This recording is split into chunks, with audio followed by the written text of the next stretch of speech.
Það segir fund settan í bæjarstjórn. Þetta er fundur númer 3449 og þriðji fundur ársins. Og mér langar svona í upphafi að bjóða Jönu Salóme Ingibjargar Jósefsdóttur velkomna á sinn fyrsta bæjarstjórnarfund. Og þá ætla ég að leita afbrigða til að taka 2 mál á dagskrá. Það er annars vegar breytingar í nefndum 2018-2022 stjórn Hafnasamlags Norðurlands sem verður þá annar liður á dagskrá og síðan kosning nefnda nýtt öldungaráð sem verður 4. liður á dagskrá. Þeir sem geta samþykkt það gefur merki. Það eru 11, takk fyrir það, og þá göngum við til dagskrár og fyrsti liður á dagskrá er bæjarstjórn Akureyrar breyting í nefndum 2018-2022 fræðsluráð.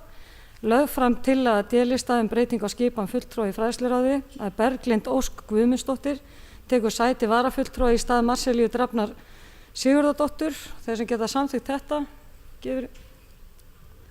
Það eru 11, takk fyrir það.